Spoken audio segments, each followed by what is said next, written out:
नमस्ते। नमस्कार। आज मेरे कुछ सवाल हैं और गरिमा ने भी कुछ सवाल उसके लिखे हैं। मेरे जो सवाल है वो एक कोशिश है थोड़ा आपके बारे में जानने की। थोड़े से रैंडम है मगर मैं कोशिश करूँगा एक फ़्लो में उनको पूछूँ। जैसा मैंने आपको जितना थोड़ा सा जान पाया हूँ, ये जो भी आपका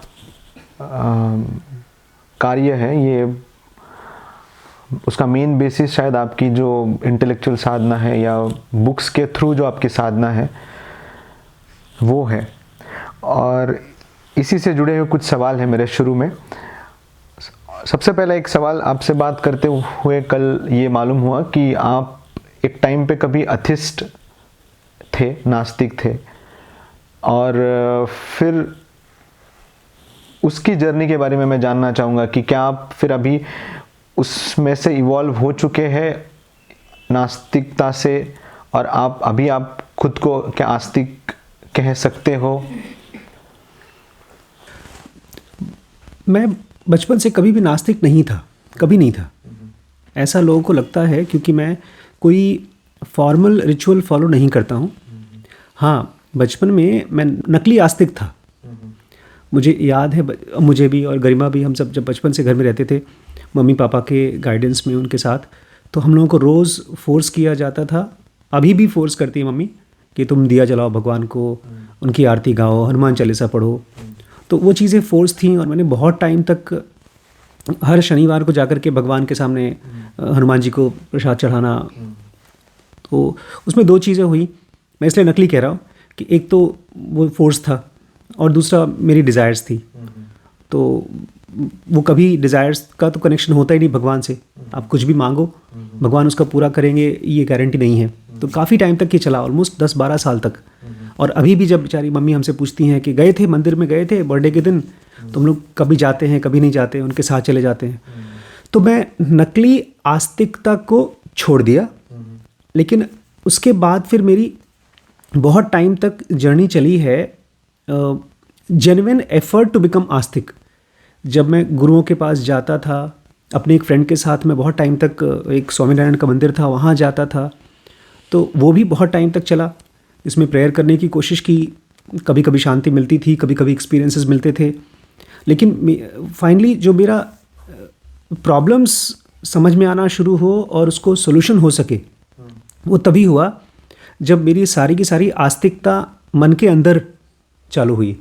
तो आज भी मैं आस्तिक हूँ और मैं कोई प्रॉपर आउटसाइड कोई आडंबर को फॉलो नहीं करता हूँ। और मैं ये भी नहीं बोलता हूँ कि जो कर रहे हैं वो लोग मेरे से बेटर हैं या अच्छे हैं या ख़राब हैं, बट मेरी साधना या मेरे भगवान मेरे अंदर हैं, बाकियों के बाहर हैं। इसलिए आपको शायद लगता हो कि मैं नास्तिक हूँ। बहुत सुंदर। तो क्या कभी ऐसा टाइम रहा है जब आप खुद को, वो जो एक टिपिकल नास्तिक रहता है जो भगवान को निगेट कर चुका है और उसके अस्तित्व को, भगवान जो भी उसका कॉन्सेप्ट रहेगा भगवान का, ऐसा हुआ था टेम्पररी और कुछ दिनों के लिए खाली। एक बार जब हमारे घर में एक एक्सीडेंट हुआ था, वो बच्चे की डेथ हो गई थी, उसके बाद कुछ दिनों के लिए मुझे लगा कि यार भगवान दुनिया में है नहीं, but it was because of दुख। मैं बहुत दुखी था। और ऐसे ही मेरे साथ हुआ था जब मैं एक बार बहुत दुखी था और मैं उस समय नास्तिक हुआ। वो मंदिर में जाकर के जहाँ मुझे एक्चुअली हेल्प मिली, कौन सा मंदिर था साउथ में, कल्कि नहीं, अरे बहुत फेमस मंदिर है चेन्नई में, बालाजी, तिरुपति बालाजी का मंदिर। तो मैं वहाँ जाकर के ये बोलने के लिए गया था कि भगवान नहीं है दुनिया में। तो वो भी देखा जाए तो मैं आस्तिक ही हूँ, बिकॉज मैं भगवान के मुंह पे बोल रहा हूँ कि आप नहीं हैं। इट वॉज पेन, दुख था, और वो बहुत दिन तक लास्ट नहीं किया।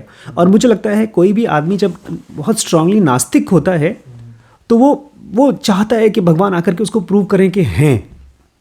तो वो भी एक जेन्युइन नेस है। It is not about negating God. मेरे अंदर जो था वो तो यही था कि प्लीज़ मेरे को हेल्प करो, मेरे को गाइड करो। और जब भी मैंने मांगा है हेल्प, मुझे हमेशा हेल्प मिला।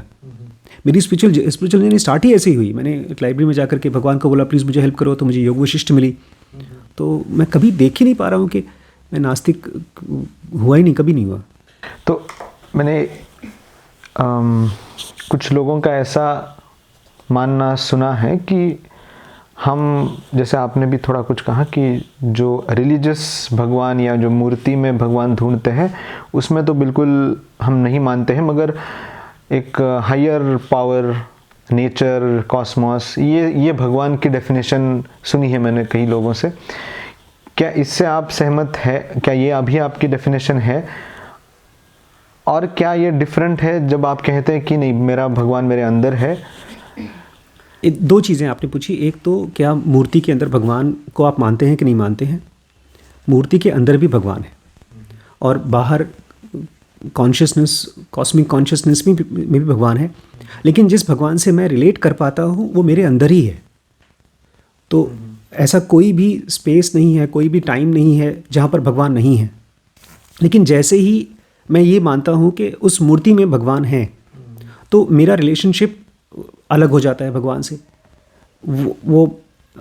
मुझे मूर्ति से बात करना होता है और सबसे बड़ी मुश्किल ये होती है कि अगर आप भगवान को अपने से बाहर मानो या खोजो तो ये हमेशा दुख का रिलेशनशिप है, जहाँ पर बिकॉज अल्टीमेट जो स्पिरिचुअलिटी है वो ये है कि आप अपने अंदर में भगवान को एक्सपीरियंस कर सको, जान सको कि भक्त और भगवान एक हो सकें। और जब तक आप बाहर किसी के साथ बात कर रहे हो, उसको प्रे करने की कोशिश कर रहे हो, वो दीवार कभी ख़त्म ही नहीं होगी। तो वो मुझे नहीं लगता कि एक बार आपने, मुझे लगता है जो अल्टीमेट एड्रेस है भगवान का वो अंदर से बाहर है।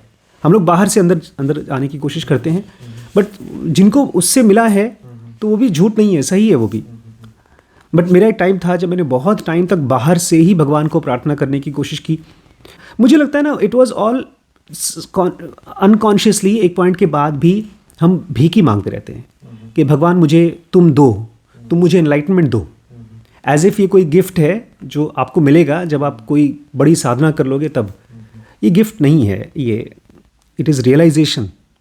और वो अंदर से मेरे लिए लगता है, मेरे लिए शुरू तो अंदर से हुई है, बाहर से मुझे नहीं हो पाया था। एक चीज़ इसी से रिलेटेड मैं पूछूंगी कि हम आस्तिक होते हैं या नास्तिक होते हैं, ये क्या उस चीज़ से डिपेंड करता है कि हमारी लाइफ में कितना पेन है या फिर कितना डर है? क्योंकि जैसे लोग अमीर होते जाते हैं उनके माइंड में और डर बनता जाता है कि कल को मैं वापस से गरीब ना हो जाऊं, मेरे पास जो भी है वो मेरे से छिन ना जाए।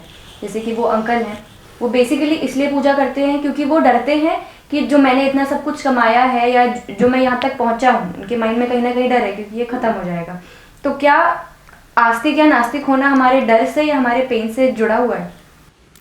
देखिए, भगवान को जब भी हम सोचते हैं तो यूजुअली हम एक एम्प्लॉय की तरह सोचते हैं कि वो हमारे लिए काम करें और उसके बदले में हम उनको फ़ीस दें।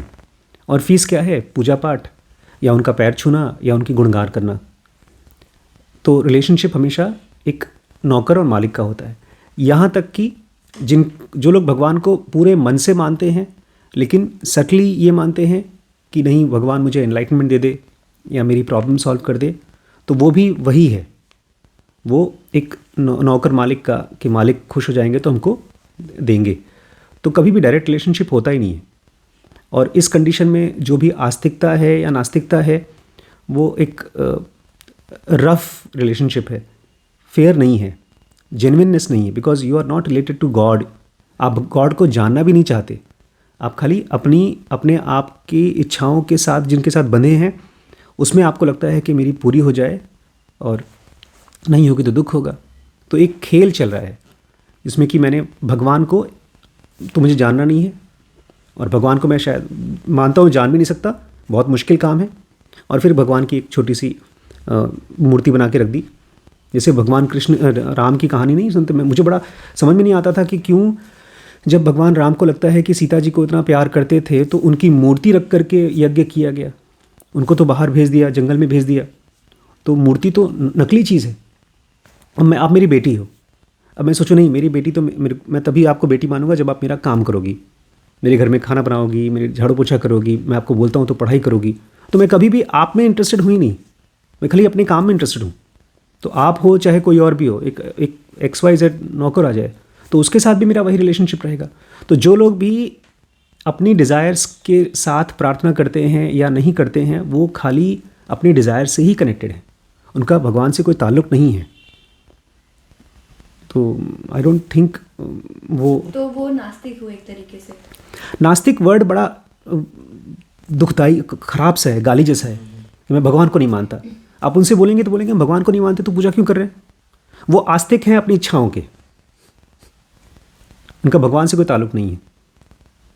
ऐसा बहुत बार गर्लफ्रेंड बॉयफ्रेंड में भी होता है, हस्बैंड वाइफ में भी होता है, बाप बेटे में भी होता है कि मैं आपसे रिलेटेड हूँ क्योंकि आप मेरी इच्छाओं को पूरी कर रहे हो। आप मेडिकल की तैयारी करोगे, आप आईएएस की तैयारी करोगे तो बहुत अच्छा बच्चा है, नहीं करोगे तो फिर मैं तेरा बाप नहीं हूँ। बीवी और पति साल 2 साल के लिए रह रहे हैं, इच्छाएं पूरी कर पा रहे हैं तब तो रिलेटेड हैं, नहीं कर पा रहे हैं तो छोड़ो भाड़ में जाओ। तो मोस्टली हम में से 90% लोग अपनी इच्छाओं के आस्तिक हैं, इच्छाओं के गुलाम हैं। भगवान में इंटरेस्ट नहीं हमारा। ये दुखी लोग हैं, कॉम्प्रोमाइज्ड हैं ये। तो अगर जो सच्चा आस्तिक होता है कैसे होता है वो? जो सच्चा आस्तिक होता है बोलता है ठीक है मेरी झंझट मेरी प्रॉब्लम तो है, अगर वो सॉल्व हो जाती है तो अच्छी बात है। ये मैटर क्या चीज़ है, ये भगवान टाइप की चीज़ होती क्या है। बट जैसे आजकल के टाइम में पोर्ट्रे किया जाता है एक आस्तिक को, एक वो डरा हुआ इंसान है कि वो अगर किसी बाबा के पास जाता है या किसी के भी पास जाता है उसको बोलते हैं कि तुम उधर वाले मंदिर में जाओ, उधर जाके पूजा करो तब तुम्हारी विश पूरी होगी। तो ऐसा नहीं है कि वो डरा हुआ है, जो जिसको हम आस्तिक बोलते हैं वो एक तरीके से डरा हुआ है कि... सबसे पहले आपने जो फर्स्ट स्टार्टिंग जो पॉइंट बोला ना, आजकल के टाइम में, आजकल का टाइम आज से 500 साल का टाइम पहले या 10,000 साल का टाइम यही था। लोग तब भी अपने डिज़ायर्स के साथ ही रिलेटेड थे, आज भी हैं और आज के 10,000 साल बाद भी होंगे।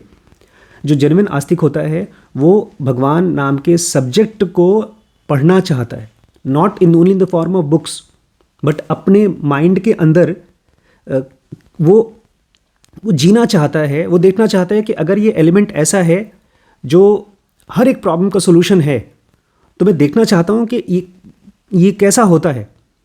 एक जैसे फिज़िक्स का साइंटिस्ट फिज़िक्स के लॉज को समझना चाहता है, एक डॉक्टर मरीज़ को और मर्ज़ को समझना चाहता है, ऐसे ही एक जेन्युइन आस्तिक वो भगवान को समझना चाहता है। और आसपास के लोग कुछ भी सोचें कुछ भी समझें, इसी में से एक कबीर निकलता है। उनको अलग कैटेगराइज मत करिए वो, क्योंकि वो भी आज के 2000 साल पहले भी वो आज का ही टाइम था और 2000 साल बाद भी greed anger frustration as it is रहेगा। तो डोंट कंसिडर कि अब तो ख़राब टाइम है और अब आस्तिकता तो ऐसी है, नहीं। ये है इसी समय, जैसे हार्ट बीट कर रहा है हमारे अंदर, दिख नहीं रहा है लेकिन है। गॉड जिसको भी हम बोलते हैं वो इसी समय लाइव है, हमारे ब्रेन के अंदर ही है, बट हम उसमें इंटरेस्टेड होंगे तब वो हमको हेल्प कर पाएगा। नहीं तो ऐसा है जैसे कि आप लोग बच्चे लोग गेम खेल रहे हैं और दरवाज़ा बंद करके बोला पापा बाहर हैं, पापा गेम में है ही नहीं और आपने पापा की फ़ोटो लगा रखी है और हम सोच रहे हैं पापा तो हमको जिता रहे हैं, पापा तो हमको हरा रहे हैं, बट पापा गेम में नहीं है आपके। तो जेन्युइन आस्तिक वो है जो इस सब्जेक्ट में इंटरेस्टेड है और जितना भी टाइम लगेगा वो खर्च करने को तैयार है। इस प्रोसेस में अगर उसकी इच्छा पूरी हो जाए तो ठीक है, नहीं होता है तो कोई बात नहीं। अपने आप में यही बहुत अच्छा काम है, बड़ा काम है। आपके बारे में मतलब हम सबको आपके लिए बहुत रिस्पेक्ट है, सम्मान है और एक बहुत बढ़िया दर्जा है आपका हम सबके लिए हमारे ज़िंदगी में। और कुछ चीज़ें इनमें से आपको भी पता है कि आप में ये अच्छी है। ऐसी कौन सी चीज़ें हैं जो आपको लगता है ये मुझ में कमी है, ये मेरी शॉर्ट कमिंग्स है, या ये मेरे अभी तक नेगेटिव्स रहे हैं?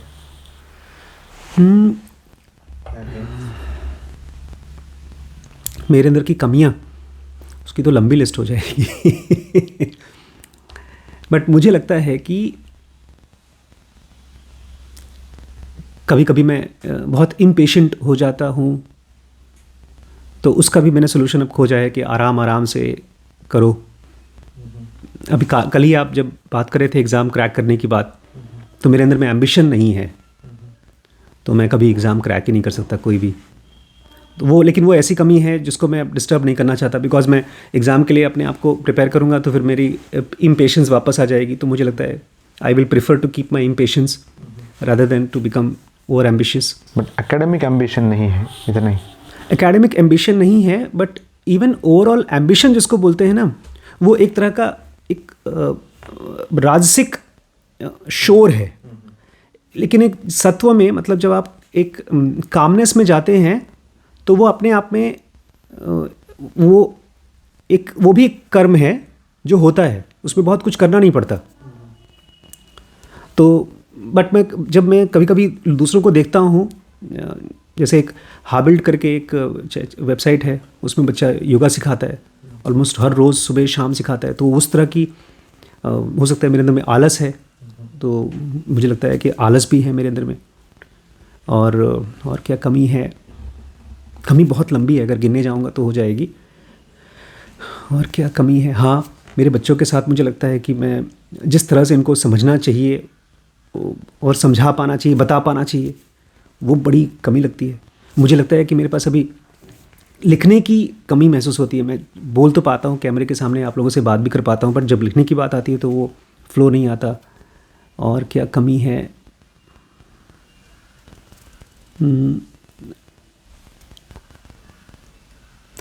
ज़्यादातर कमियाँ एक टाइम पर दिखती हैं, फिर जब अवेयरनेस का हाइट होता है दिखता है वो तो है ही नहीं। इट्स मोर लाइक नींद और जगना जैसा हो जाता है। तो इसलिए मैं फ्रैंकली पिनपॉइंट नहीं कर सकता कि वो कमियां हैं भी। इट्स लाइक ये जो आपकी जर्नी रही है, जिससे मैं भी बहुत सहमत हूँ कि बीइंग योर ओन टीचर और finding the teacher inside you, इस जर्नी में कभी आपको ऐसा लगा है कि क्योंकि इसी बेस के ऊपर आपने सब बनाया है, आपका ओवरऑल थॉट प्रोसेस और स्ट्रक्चर, कभी ऐसा लगा है कि ये गलत है या ये सही नहीं है, और ये सब कभी टूट गया था कोई टाइम पे? इनफैक्ट जब तक मैं बाहर किसी टीचर के भरोसे पे रहता था तब वो रेत की दीवार जैसी थी, कुछ भी बनाओ टूट जाता था।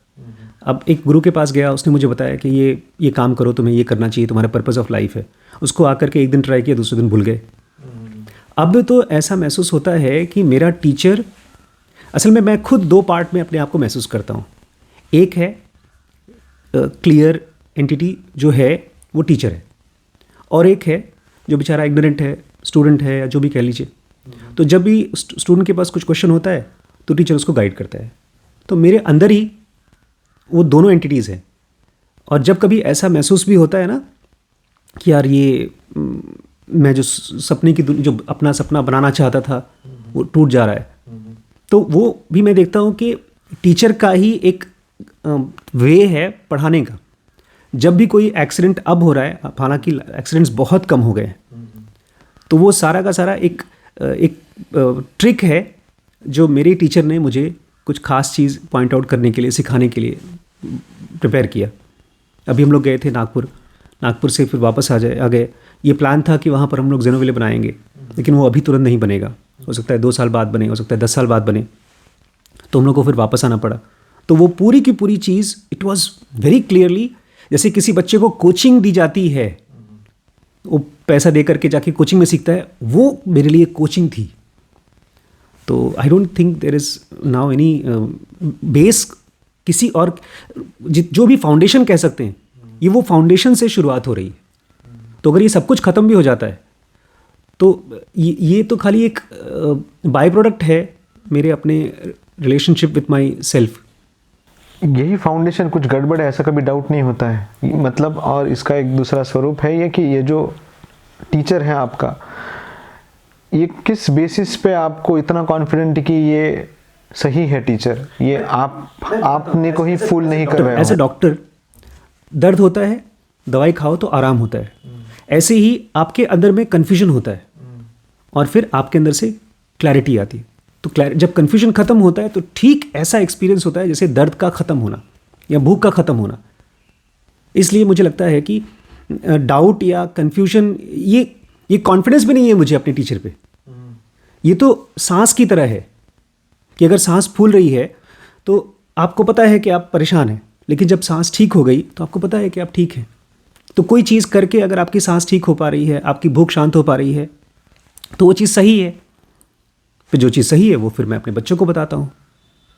तो और पहले मुझे लगता था कि शायद ये मेरा हेलुसिनेशन हो भी सकता है, कि मैं पता नहीं अपने मन की बातें सोच रहा हूँ। फिर जब ये बच्चे मेरे पास आए, या आप लोग जब आपसे बात होती है, बहुत से लोग बताते हैं कि सर हम आज अभी आधे घंटे पहले एक बच्चे का फ़ोन आया था, बोलता है सर पहले मैं फ़लाँ गुरु को फॉलो करता था, मैंने ओशो को भी बहुत पढ़ा है, लेकिन वो ऐसा लगता है जैसे कि वो सुन तो लो, लेकिन फिर बाद में वो प्रॉब्लम्स वैसी की वैसी रहती हैं। तो उस बच्चे ने मुझसे कहा कि सर अब मैं आपके साथ ना रिलेट कर पा रहा हूँ, आप मेरे जैसे ही हैं, और मेरी वाइफ को भी मैं सिखाना चाहता हूँ ये चीज़ें, और सिखा भी रहा हूँ, लेकिन फिर मैं फोर्स नहीं करता हूँ, तो चीज़ें अब ठीक हो रही हैं। और ये फीडबैक बहुत से लोगों का आया है। तो शुरू में मुझे लगता था कभी कभी कि, लेकिन एक चीज़ और है, जब सबसे पहली बार जब मैंने ज़ेनोगा पढ़ाना शुरू किया था, उस समय मेरे पास ये चीज़ें याद नहीं रहती थी, मैं बुक्स उठा करके पढ़ाता था लोगों को। तो उस direct transformation of that day, जब मेरे पास ज़ेनोगा आई, मैंने उसको समझा और उसका एप्लीकेशन चालू हुआ, उसके बाद से कभी भी ये डाउट नहीं हुआ कि मैं कुछ गलत सिखा रहा हूँ किसी को। ये ऐसा फील होता है जैसे मैं मैथमेटिक्स पढ़ा रहा हूँ, उसके कुछ सिद्धांत हैं, और वो सिद्धांत अपने आप में उसको प्रूव करने की ज़रूरत नहीं है। 1 2 3 एक ऐसा कॉन्सेप्ट है जो नेचर में है। ऐसे ही माइंड नेचर में है, और जब माइंड समझ में आता है तो उसका सोल्यूशन भी नेचर में है। तो उसका बेस कोई बाहर की चीज़ नहीं है। These are not theory of some gurus of some time, these are laws of body and mind. इसलिए मुझे कभी डाउट नहीं आता इसके बारे में। इसके आगे का ही सवाल था, मगर शायद उसका आंसर इसी कन्वर्सेशन में हो गया। मुझे सवाल ये होना था कि क्या आपको अभी या आगे चल के मुझे किसी मास्टर या टीचर की ज़रूरत पड़ेगी, ऐसा लगता है? मुझे लगता है लाइफ ने अब डिसाइड करना शुरू कर दिया है। जैसे मैं आपसे जब मिला, तो बहुत बार ऐसा होता है हमारे मन में फ़ोटोज़ होती हैं मास्टर की, कि मास्टर ऐसा होगा। जैसे मेरे श्रीश की फेवरेट फिल्म है वो कुंफू पांडा, तो उसमें मास्टर उगबे, फिर मास्टर शीफू, और फिर बट मास्टर ऐसा नहीं होता कि एक आदमी है जो आपका गुरु है और वो आपको सिखाता है। मास्टर अलग अलग टाइम पे लोग आते हैं, और हम सब एक दूसरे को सिखाते हैं। हो सकता है लंबे समय तक के लिए कोई आदमी मुझे गाइड करने को हो, रेडी हो। और एक चीज़ और मैंने देखी है कि जिस इंसान को हम जानते हैं और लीस्ट एक्सपेक्ट करते हैं कि यार इससे मैं क्या सीखूंगा, वो आपका गुरु बहुत अच्छे से होता है, बिकॉज कहीं ना कहीं आपने उसी को ही नहीं देखा। और तो अगर लाइफ को लगता है कि मुझे किसी को एज अ मास्टर बनाएगी, तो फिर बनाएगी। आप उसी तरीके से आए। आजकल मेरे कोई सीकिंग में नहीं हो फॉर अ मास्टर, या फिर मेरे पास सीकिंग नहीं है। मैं बहुत टाइम से उसको महसूस कर रहा हूँ, नहीं है सीकिंग। क्या आपको अभी ऐसा लगता है कि आगे चल के कभी ऐसा होगा आपको? एक ज़ेनोगा में एक और कॉन्सेप्ट है, ये तो कॉन्सेप्ट है, ये इट्स नॉट फैक्ट। इसको एक्सपेरिमेंट करके देखना पड़ेगा कि जब डिसाइपल रेडी हो जाता है तो उसका डिवाइन फ्रैगमेंट एक्चुअली उसके सामने स्वरूप लेता है और उसको गाइड करता है। तो वो जब होगा तो वो भी आपके अंदर का ही स्टेट है, वो बाहर का स्टेट नहीं है। उसको एक बहुत सुंदर वाक्य है, कहते हैं when the pain of ignorance becomes a cry, the master comes in seeking the student. तो हो सकता है अभी इग्नोरेंस थोड़ा अभी ल्यूक वर्म हो, जब वो और ज़्यादा स्ट्रांग हो जाए। इग्नोरेंस के बहुत आगे परे चले गए हो, तो एक चीज़ आपका मास्टर आ भी गया शायद आपके अंदर। जब बहुत ज़्यादा पेन में थे, मतलब जब मम्मी की डेथ हुई थी, तब आप एक तरीके से बहुत ज़्यादा दुख में थे, तब आपको ज़ेन योगा मिली थी। और बुद्ध जब वो बहुत ज़्यादा दुख में थे, तब उनको समझ में आया कि हाँ मुझे अब इस राह पर चलना है, स्पिरिचुअलिटी, मुझे समझना है कि एक्चुअली पेन क्या है। ठीक है, तो क्या ऐसा होता है कि जब मान लीजिए मैं अगर दुख में हूँ, तो कभी ऐसा आया हो टाइम कि अंदर से कोशिश कर रहा है मेरा डिवाइन मुझे हेल्प करने की, बट मैं नहीं पहचान पा रही हूँ उसे? मे बी कई बार ऐसा हुआ हो कि वो हमारी हेल्प करने की कोशिश कर रहा हो, या फिर यह मास्टर आया है हमारे पास कोई दूसरा रूप लेकर और हम नहीं पहचान पाए उसे। देखिए, मास्टर हमेशा वेट कर रहा है, जैसे सूरज रोज़ वेट करता है कि भाई तुम लोग सुबह सुबह उठ जाओ, लेकिन हम लोग नींद में होते हैं, नींद आती रहती है। दुख भी एक तरफ मास्टर भी है और एक तरफ दुख भी है। खाली हम अपने आप को किसी और जगह पर एक नशे में घुस गए हैं और वो भी पता भी नहीं कि नशा है, और वो नशा और मजबूत होते जा रहा है। तो दुख का जो एक्चुअल काम था वो नहीं कर पा रहा है दुख। नशा जैसे कि क्या क्या?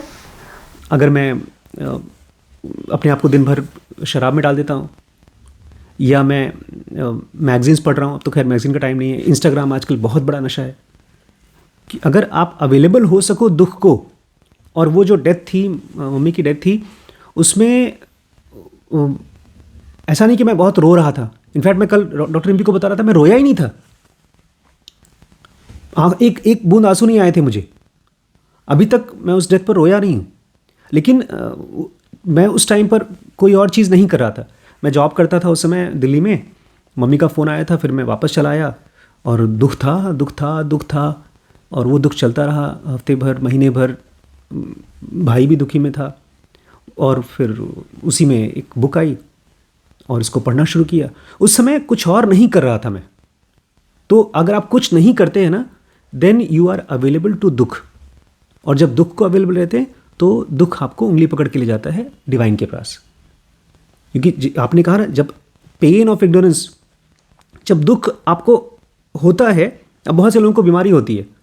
अभी कल ही आज ही एक बंदा बोल रहा था कि सर मैं कंजूस आदमी हूँ, इसलिए जब बीमार पड़ता हूँ तो डॉक्टर के पास नहीं जाता हूँ। बहुत से लोग करते हैं। इनफैक्ट मैंने देखा यहाँ लखीमपुर में आकर के परफोरेशन के केसेस 1 महीने बाद आ रहे हैं। मुझे ये भी ताजुब हुआ कि बॉडी में इतनी अच्छी कैपेसिटी कि परफोरेशन भी हील कर देती है, जिसमें आदमी की जान चली जाती।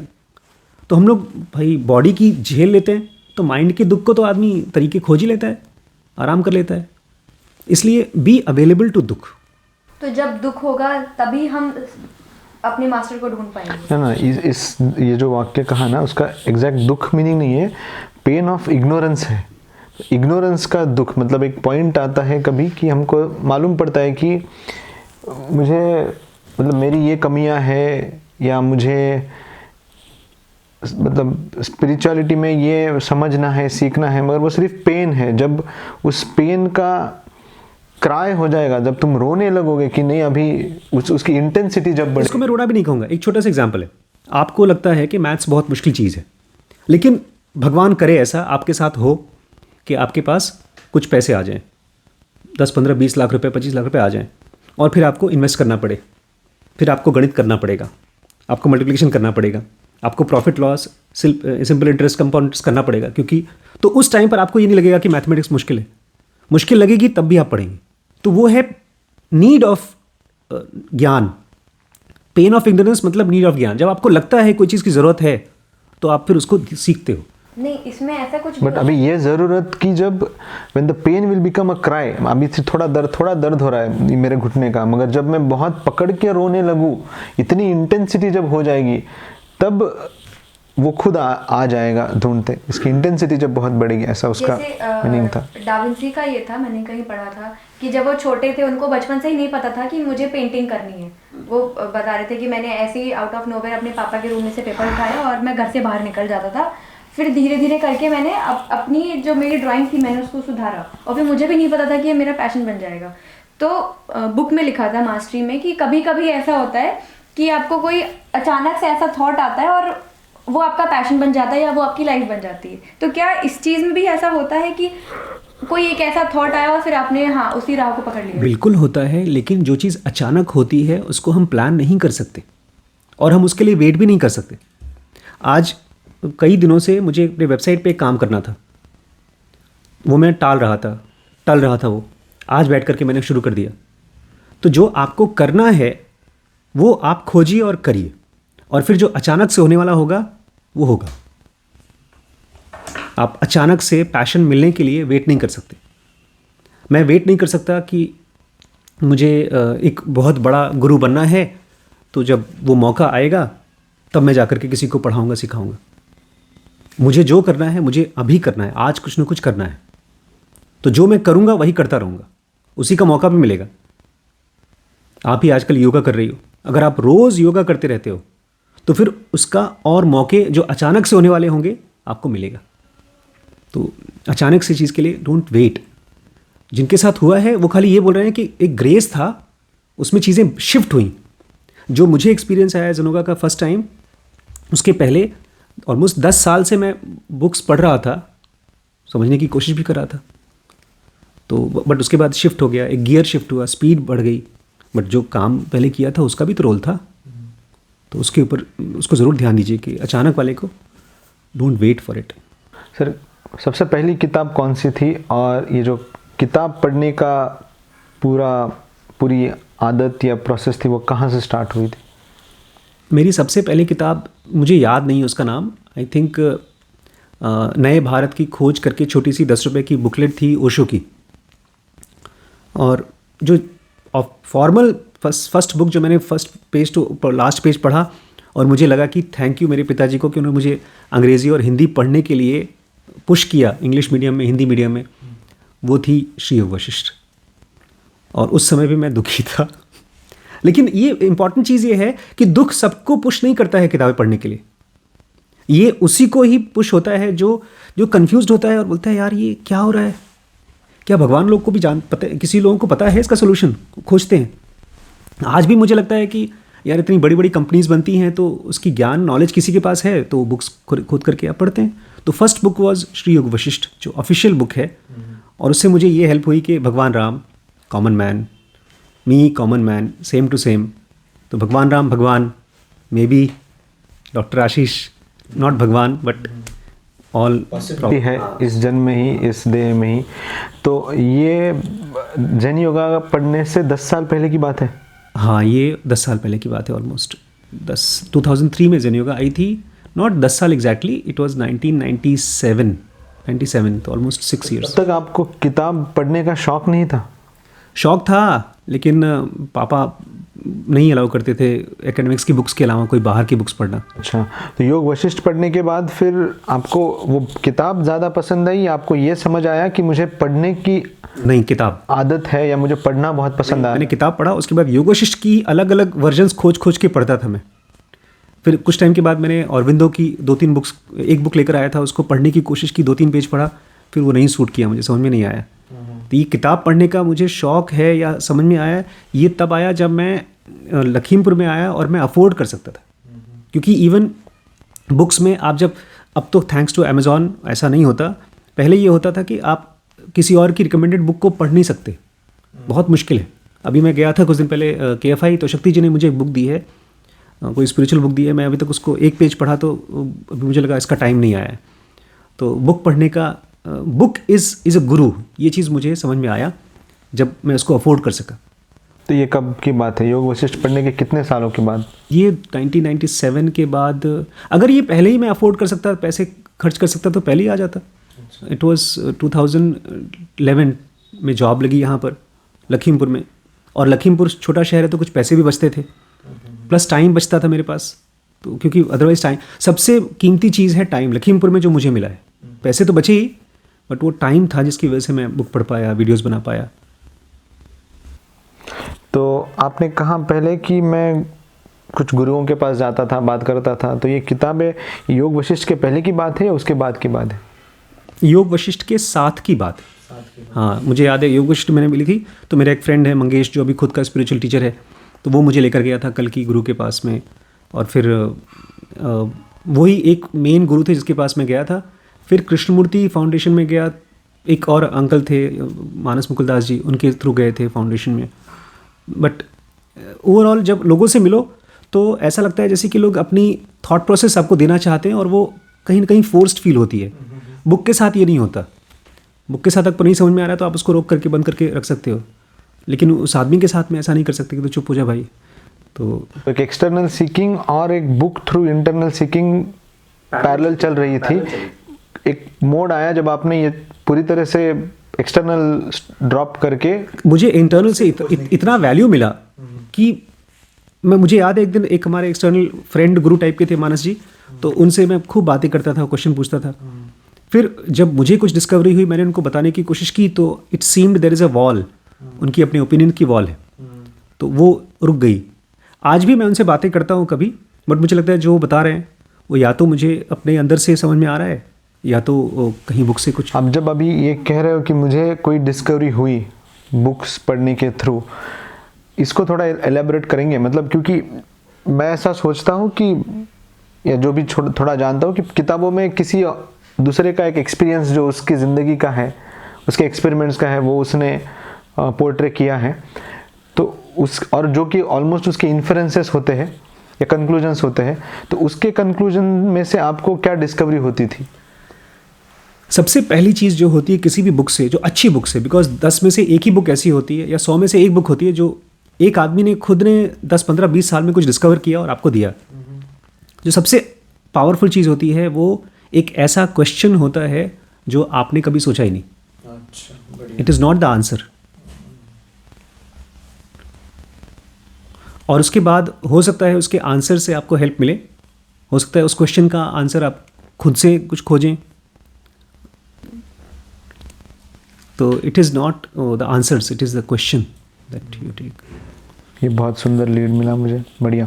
तो अभी किताबों में थोड़ी और बात करनी है। मैंने ऐसे बहुत लोग देखे हैं, जाने हैं, आसपास है, स्पेशली स्पिरिचुअलिटी में, जो किताबों में पढ़ के उसी में खो गए हैं। वो बस पढ़ने तक ही सीमित है। उनका जो भी टेम्पररी किक है या जो भी साइकोलॉजिकल ड्रामा है वो बस बहुत टेम्पररी है। उसके बाद उनकी डे टू डे लाइफ या उनकी हैबिट्स वो वैसी ही है, और कुछ लोग तो ऐसे हैं तो और ख़राब भी हो गई है। तो ऐसा आपके साथ क्यों नहीं हुआ? क्या आप इस चीज़ के बारे में कॉन्शियस थे? मुझे लगता है कि एक तो मेरे को शुरू से, बचपन से ही ये एहसास रहा है कि I am not very special. मैं आम लड़का हूँ। मैं एग्ज़ाम में फ़ेल होता था, स्ट्रगल करता था पढ़ाई में। इसलिए आज तक मुझे ये नहीं लगता कि मैं कोई कहीं पर पहुँच चुका हूँ। इसलिए आज भी अगर मैं कुछ पढ़ता हूँ और मुझे कुछ अच्छी चीज़ समझ में आती है तो मुझे पता है कि मैं पहुँचा नहीं हूँ कहीं पर। तो आपका क्वेश्चन ये था कि बाकी लोग भटक गए, आप क्यों नहीं भटके? बिकॉज मुझे अभी भी पता है कि मुझे समझना है, जानना है। मेरी स्टेट जो भी बुक्स में जो मैं समझ रहा हूँ वो स्टेट रमण की या किसी और की है। जितना मैं ध्यान से उसको स्टडी करता हूँ उतना मुझे समझ में आता है कि मैं क्या क्या नहीं हूँ। लोग अक्सर फोकस इस पे करते हैं कि वो क्या क्या हैं। मेरे साथ भी ऐसा हुआ था। जब मैं ओशो को पढ़ता था तो मुझे इल्यूजन हुआ कि मैं समझ गया, मैं ज्ञानी हो गया, समझदार हो गया। लेकिन अगर कोई आदमी अपने प्रॉब्लम्स को देखे, आँख खोलकर देखे, तो देखेगा कि नॉलेज एक जगह है और आपका स्टेट ऑफ लाइफ या आपकी स्टेट ऑफ बीइंग अलग जगह है। तो ये इसमें तो कोई डाउट ही नहीं है कि अगर मुझे कोई फ्रस्ट्रेशन हो रही है, मैं करियर में कहीं आगे बढ़ने की कोशिश कर रहा हूँ और वो नहीं कर पा रहा हूँ, इसका मतलब मेरी नॉलेज खाली थियरेटिकल है। आमतौर पे हम लोग उस थियरी के साथ में आइडेंटिफाई कर लेते हैं, और मेरे साथ भी बहुत टाइम तक हुआ। मैंने पढ़ता था ओशो को और लोगों को जाके इम्प्रेस करता था। एक बार एक भाई साहब के साथ मैं बात कर रहा था और उन्होंने कुछ क्वेश्चन पूछा, मैंने आंसर दिया। तो उन्होंने एक सेंटेंस कहा, उससे मैं बड़ा खुश हो गया। बोलते हैं कि आपसे बहस करके जीतना बहुत मुश्किल है। तो मैं बड़ा खुश हो गया कि देखा, मैं इतना समझदार हूँ कि आदमी हार गया। बट मेरी लाइफ उस समय झंड थी। मेरे पास कोई जॉब नहीं थी, मैं पेरेंट्स के घर पे रहता था, उनसे पैसे लेता था। तो जो छोटी छोटी चीज़ों को करने की कोशिश करें, अपना खुद का मैं 2000-5000 रुपये कमाने की कोशिश करूं, आराम से बैठ करके शांति से रह सकूं, 5-10 मिनट बैठ सकूं आराम से, मैं अफोर्ड कर सकूं। मुझे यहाँ से लखनऊ जाना है तो मैं बस में जा सकता हूँ, तो मैं टैक्सी में अफोर्ड कर सकूँ। छोटी छोटी चीज़ें जब प्रैक्टिकली करने की कोशिश करो तो औकात मालूम पड़ती है। जब औकात मालूम पड़ती है तो थियरी है, अच्छा है, बट उसके साथ आइडेंटिफिकेशन नहीं होता।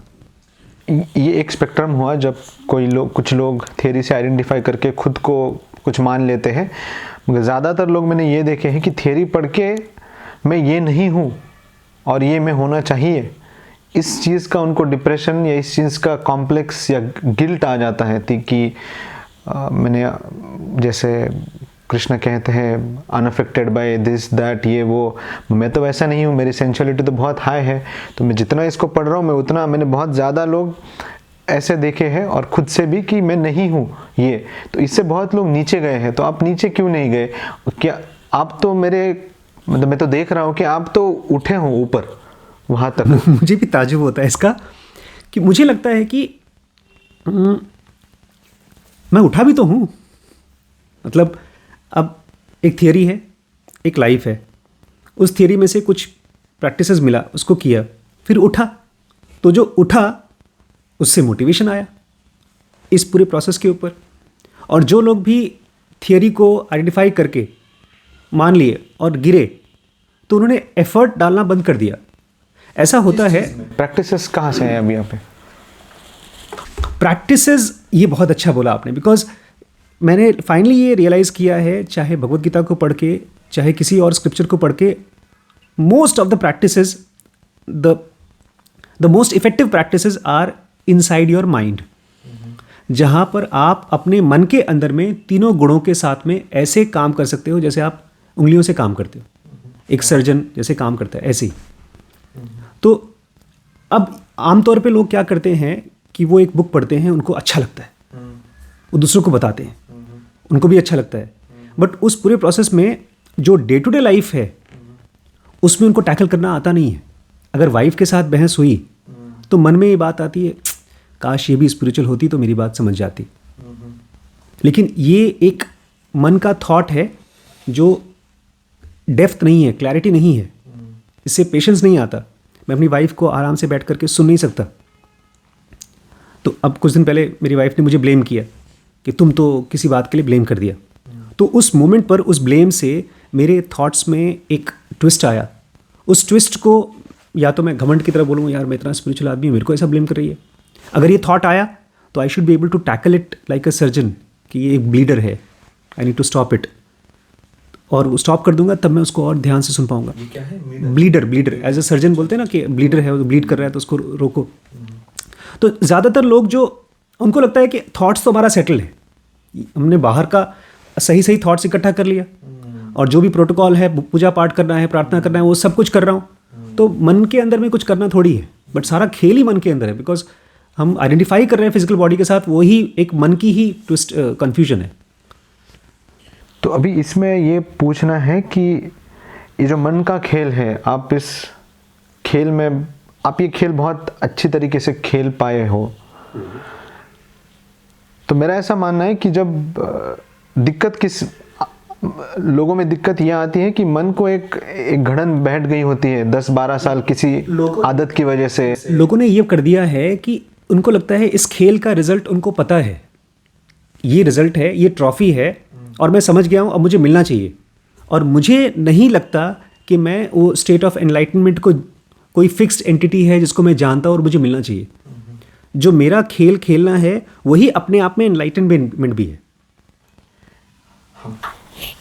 नहीं, मुझे ये पूछना था कि मैं ऐसा मानता हूँ कि ये जो मन है, इसको अगर 10-12 साल से एक आदत पड़ी हुई है, इसको एक पैटर्न में सोचने की आदत पड़ी हुई है, तो उसको वहाँ से शिफ्ट होने में और फिर ये स्टेट में आने में कि मैं अभी मन से अच्छा खेल पाऊँ, ये बहुत लंबा प्रोसेस रहेगा मेरे हिसाब से।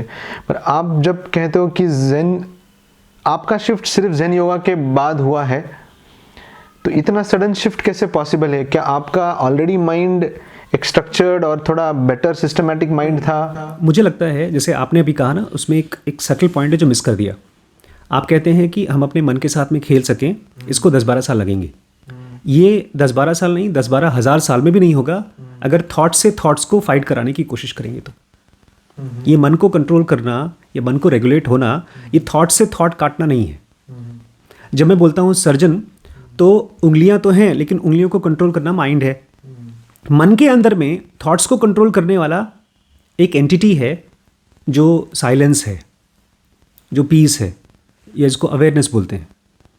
वो जब बढ़ता है तो ये कंट्रोल होते हैं और आप you feel more in control.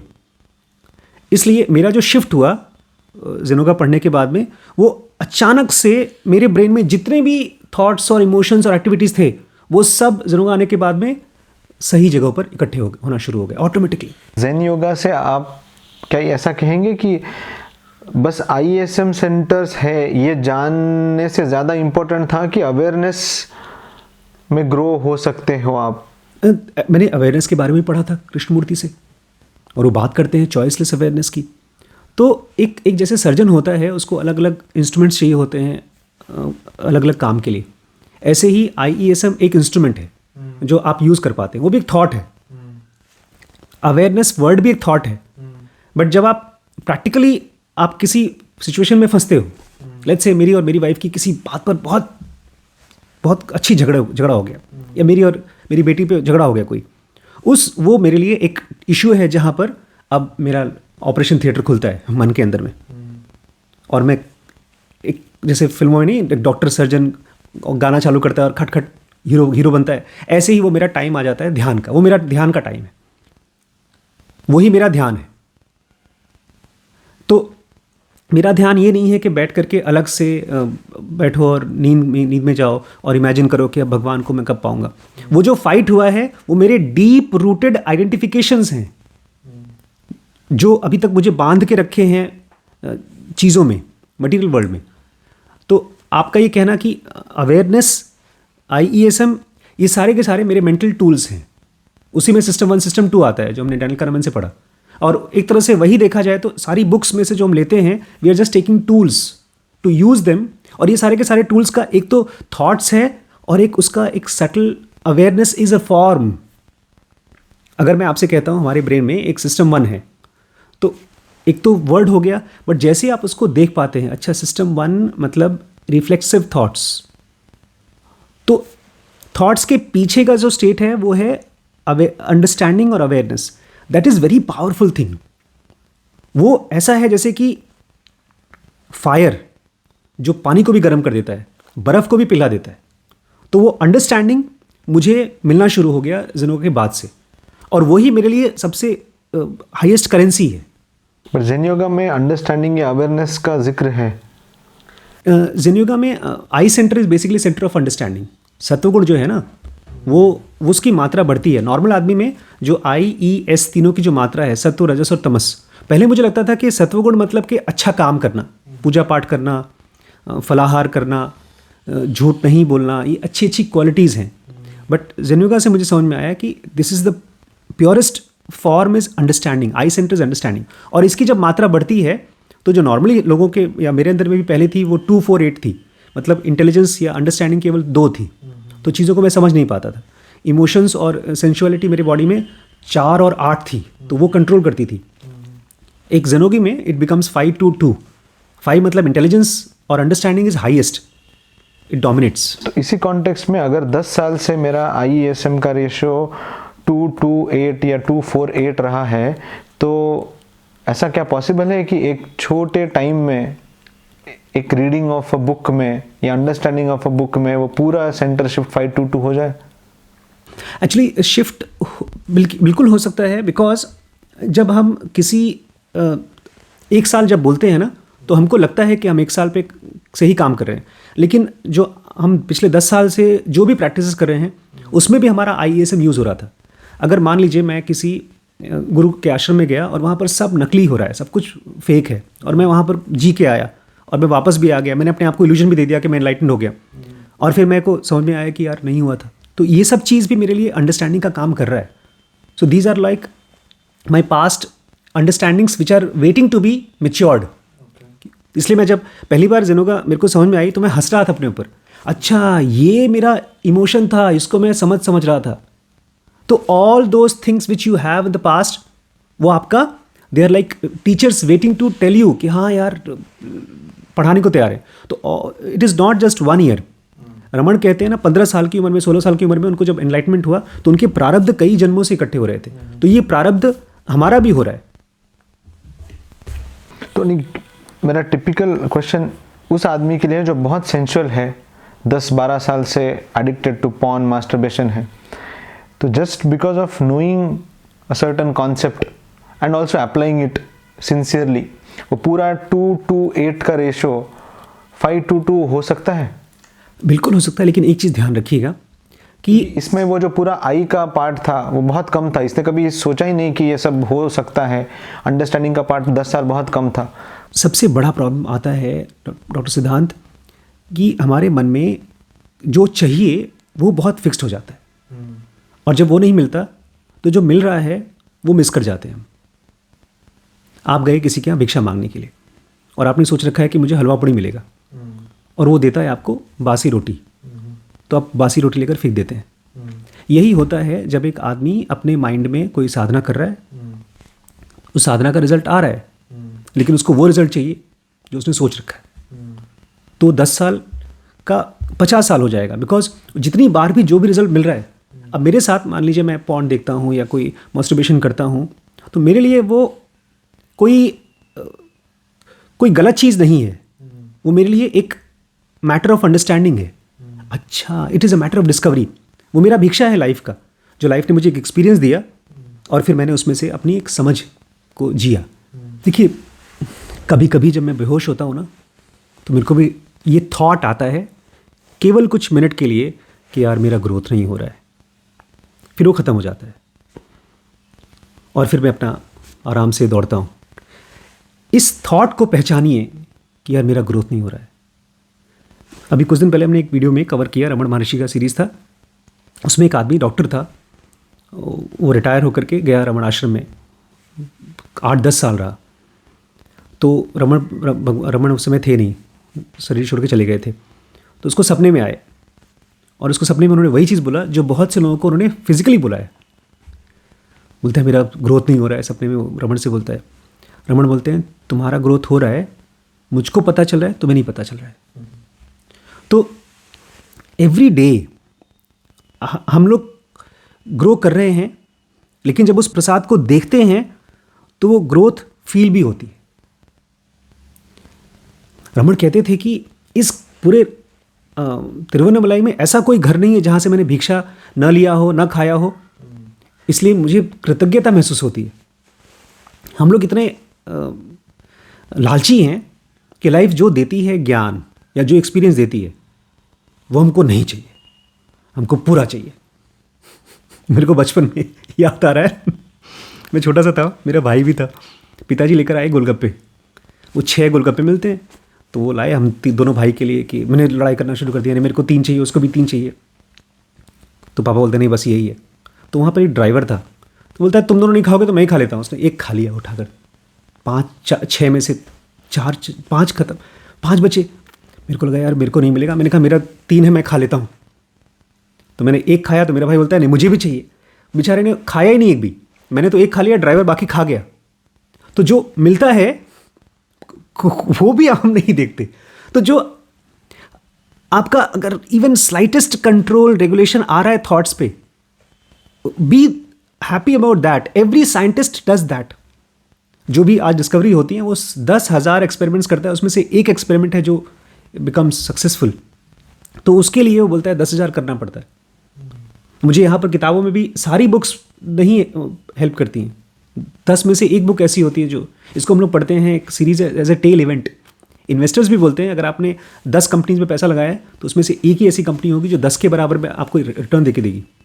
तो वो जो आपने 10 बार ट्राई किया लेकिन उसमें से एक बार उसने काम किया, बी हैप्पी कि हाँ हाँ ठीक मैंने सही तरीके से शायद किया होगा, वो 10 एक्सपेरिमेंट गलत रहे होंगे।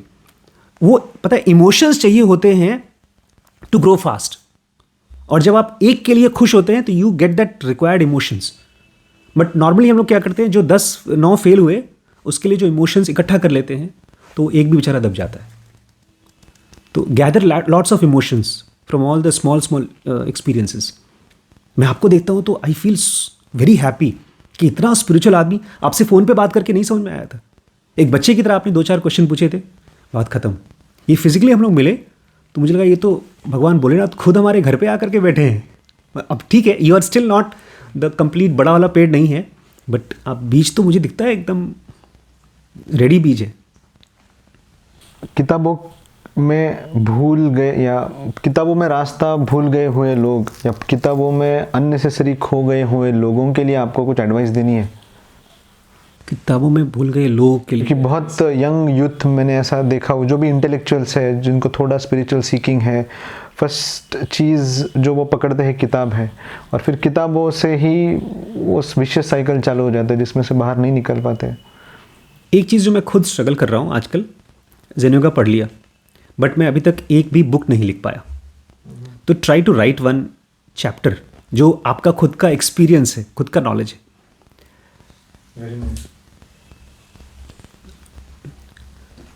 ओशो का जो हम लोग लेक्चर सुनते हैं ना, most of them are lectures जिसको कि उन्होंने बुक्स बनाया. But writing a book requires mental clarity from your personal experiences. अब यही सवाल अगर आपको पूछूं कि क्या आपको लगता है आप are you stuck in reading and into your book sadhana? For me books are like staircase, सीढ़ियाँ हैं. और मैं बहुत बार तो पढ़ता भी नहीं हूँ, 2-3 दिन तक नहीं पढ़ता, 4 दिन तक नहीं पढ़ता, 1 हफ्ते भी नहीं पढ़ता. तो क्या अगर ऐसा कोई हाइपोथेटिकल सिचुएशन बनाया जाए जिसमें किसी कारणवश आपको ये बोल दिया जाए कि आज से आप बुक नहीं पढ़ना है, ये क्या आपको इमेजिन होती है सिचुएशन? और फिर अगर ऐसा होता है तो आप क्या करोगे? If not books then what? मुझे लगता है कि अगर बुक्स नहीं मिलेगा तो मेरे लिए शायद लिखने का फिर अपॉर्चुनिटी आएगा. गांधी जी ने जिस जेल में लिखना शुरू किया था. बहुत सुंदर. और अभी एक थोड़ी एडवाइस चाहता हूँ उन लोगों के लिए, वही जो इंटेलेक्चुअल से थोड़ा सा not spiritual but want to lead a better life through books, how to get interested in non fiction books. क्योंकि नॉन फिक्शनल बुक्स थोड़ी मुश्किल होती है, लैंग्वेज के हिसाब से नहीं, वो पूरा उसका जो उसको एकदम स्ट्रक्चर्ड रहता है. फिक्शन नहीं है, इमेजिनेशन बहुत कम है, थोड़ा intellectual. Even if I am an intellectual being, वो मुझसे थोड़ा 1 स्टेप हायर इंटेलेक्चुअल राइटिंग है, स्ट्रक्चर्ड राइटिंग है. तो how to be interested into it or how to get into the flow of to develop interest in anything in this life. Gita में it is very clearly mentioned and I have also seen this कि आप किसी चीज़ के साथ में अपना time spend करना शुरू करो तो धीरे धीरे आपका इंटरेस्ट आ जाएगा. अगर आपको कार में इंटरेस्ट नहीं है तो कुछ कार के रिव्यूज़ का वीडियोज़ देखो, कुछ शोरूम में जाकर के गाड़ियों को देखो, और अगर आपके पास पैसा है तो आप कार खरीद लोगे. आपको लगेगा यार कमाल का है. हमारे यहाँ अमन है, वो जब यहाँ रहता था उसकी जॉब नहीं थी तो कभी जूते के बारे में बात ही नहीं किया. अब वो शूज़ फ्रीक हो गया है. तो आप just start spending time, keep start buying books. मैंने तो यही किया, बुक्स खरीद लो, ये तो आसान है, फिर देखेंगे. तो इसमें ये भी है कि हम लोग सोचते हैं यार 10 बुक खरीद लिया, पढ़ा तो एक भी नहीं. ये भी एक बायस है. नहीं पढ़ा तो कोई बात नहीं, बुक्स जब आ जाती है आपके पास तो जब मौका मिलेगा तब पढ़ोगे. तो भूख के जैसा ही इंटेलेक्चुअल भूख भी होती है. 10 बुक्स हैं तो आपको हो सकता है उस चीज़ की अभी भूख नहीं हो, उसमें से कोई ख़ास बुक की आपको भूख हो. ऐसा बहुत बार होता है, मेरी बुक ख़त्म होती है और वैसी बुक नहीं मिलती है तो इट फील्स वेरी, आपने कहा ना अगर बुक ना मिले को बुक रहती है फिर भी पढ़ने का मन नहीं करता. फिर हफ्ते भर बाद, 15 दिन बाद फिर कोई अच्छी सी बुक हाथ में आ जाती है, फिर वो पढ़ना शुरू होते हैं. तो कीप बाइंग गुड बुक्स. और फिर जब उनका टाइम आता है, अपने साथ कोई अच्छी बुक लगे, जैसे मान लीजिए पावर ऑफ नाउ है एकर्ट टोल की, तो वो बहुत बार ऐसा होता है कि तुरंत आप उसको अप्लाई नहीं कर सकते. बट दोज आर लाइक हमारे स्कूल की, कॉलेज की पैथो फार्मा, जब आप बाद में उसका एप्लीकेशन होगा तब यू विल रिमेंबर कि हाँ मुझे यूज़ करना है. तो these are base knowledge of life जो ज़रूरत पड़ने पर आप हेल्प मिलेगी. हम लोग इसलिए भी नहीं पढ़ पाते नॉन फिक्शन, क्योंकि हमको लगता है कि यार पढ़ तो लिया लेकिन कुछ फ़र्क नहीं पड़ा. मेरे साथ अब देखता हूँ कि मैंने अगर 2 साल पहले कोई बुक पढ़ी है तो उसकी बाद में यूज़ होती है. और सेकंड चीज़, वेरी इंपॉर्टेंट चीज़, अगर कोई बुक बहुत अच्छी लगती है तो even this is written said by good people, जो इंटेलेक्चुअल लोग हैं जो बुक लिखते हैं और पढ़ते भी हैं, a good book requires 3 times reading. कम से कम 3 बार उसको अच्छे से पढ़ना चाहिए.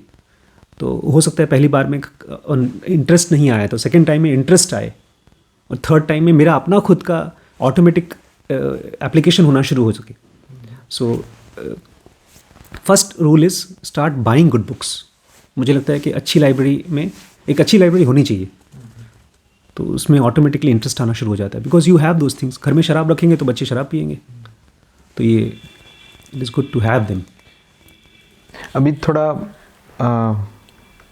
आपके काम के बारे में 2-3 out of all this context question है. जैसे आपने कल परसों कहा कि किसी का फ़ोन आया था कि about how can you charge for spirituality.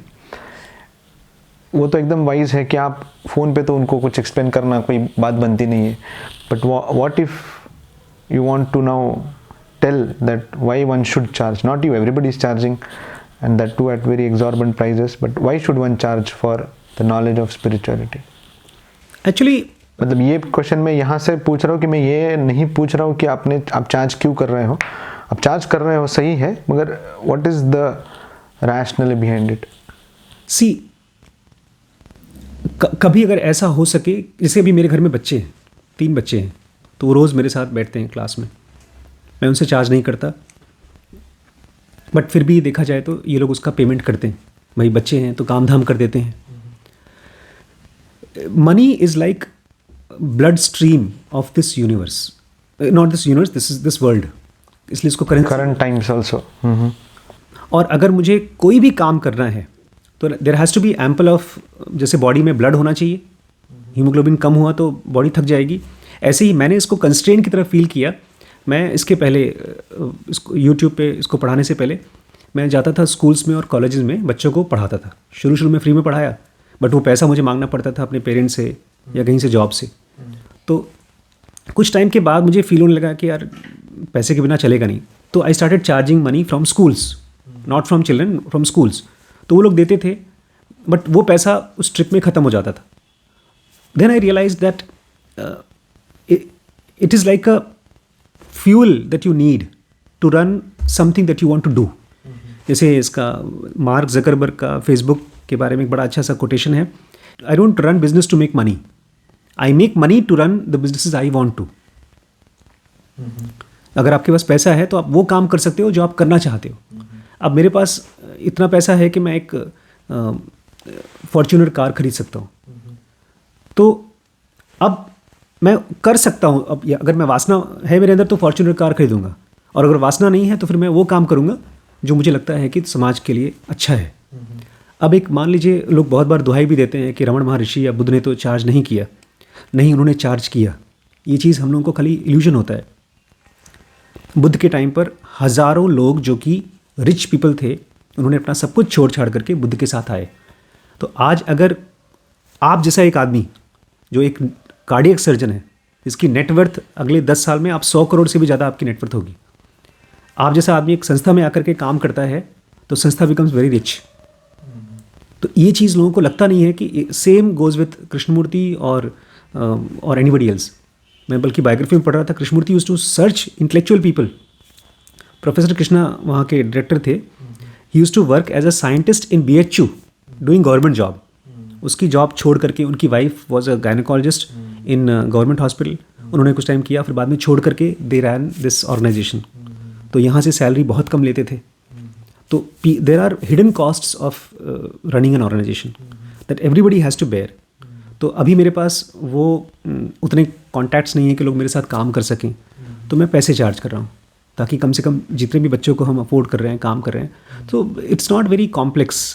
हाँ, एक आदमी जब अफोर्ड नहीं कर सकता इन कोर्सेज़ को तो उसको फ्रस्ट्रेशन होती है कि आप चार्ज क्यों कर रहे हो. बट मुझे लगता है it is all initial period हम लोगों का.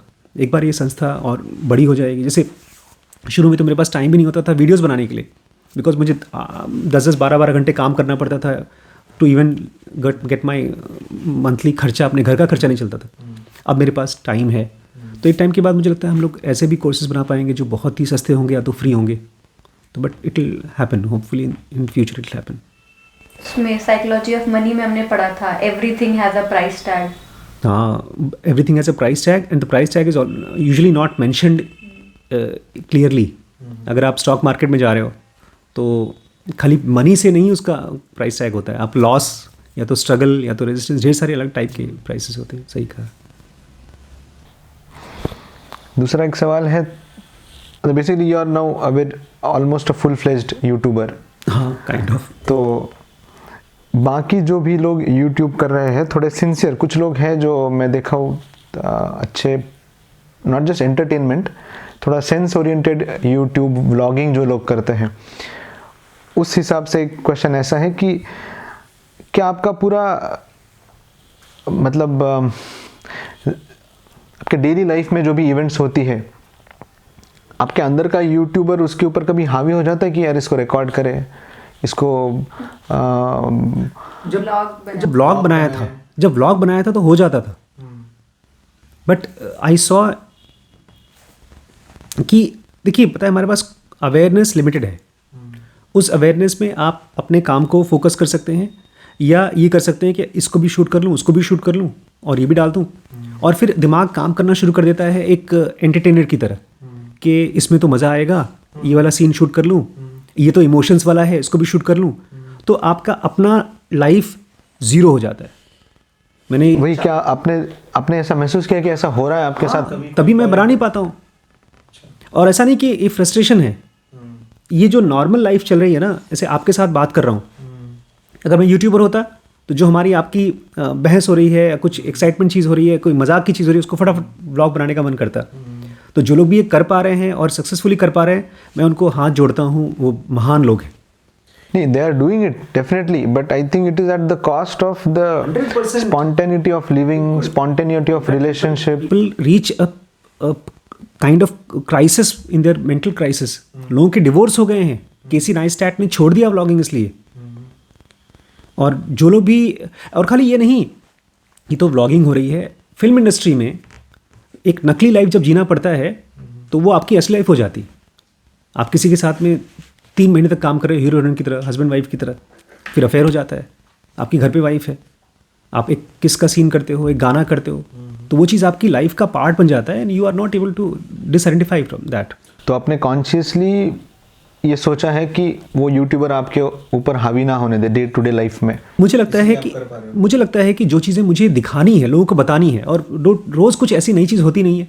खाना खा रहे हैं तो आज हम दिखाएंगे, आज हमने डोसा खाया, आज हमने ये खाया, तो उसमें तो और फ्रस्ट्रेटेड ही करते हैं हम दूसरों को। अगर बेचारा कोई डोसा नहीं खा पा रहा है रोज़, तो पोहा नहीं खा पा रहा है, तो उसको आप क्या दिखा के कर रहे हो? हम आज घूमने गए थे, कहीं 5 स्टार होटल में घूमने गए थे, तो उसको क्या दिखा रहे हो? जो एक्चुअल दिखाने वाली चीज़ है, वैल्यूबल चीज़ है, वो दिखाओ। अगला सवाल, again a different point again, इसका शायद आप थोड़ा सोच के या बाद में भी जवाब दे सकते हो, मगर it is about purpose of life. पर ये क्वेश्चन नहीं पूछना है मुझे कि आपका what do you think is the purpose of life. मुझे थोड़ा बस ऐसा देखना है कि मैंने जितने, या मैं जानता हूँ जिन्होंने बहुत पढ़ा हुआ है, तो वो जब भी बात करते हैं या कुछ बताते हैं, they will always try to quote something, give a reference of a book और एन ऑथर और समथिंग समथिंग समथिंग। तो मैंने बहुत बार ऐसा देखा है कि उनका इंडिविजुअल इन्फ्लुएंस उसमें नहीं आता है। बहुत बार वो एक चौकड़ी में बैठ जाते हैं कि हाँ, मेरा पर्पज़ ऑफ लाइफ ये 4 किताब है, इसके ऊपर ही चलेगा। तो क्या आप इस क्वेश्चन का जवाब विदाउट कोटिंग और विदाउट रेफरिंग फ्रॉम एनीथिंग, आपके दिमाग में क्या आता है या आपके जहन में क्या आता है? क्लियर 2 आंसर है इसका। एक तो ending of suffering of my self, मेरा अगर कोई भी बचा हुआ सफरिंग अभी का है या फ्यूचर का है, वो ख़त्म होना, जो पिछले 10 साल से कम होते जा रहा है और आगे भी कम हो रहा है। मेरा अपना खुद का सफरिंग ख़त्म होना चाहिए, नंबर 1। नंबर 2 कि मेरे जैसे बहुत से लोग हैं, कॉमन एवरेज पीपल, उनकी लाइफ में बहुत सी ऐसी डे टू डे सफरिंग है जो कुछ बातें जान करके फ्री ख़त्म हो सकती है।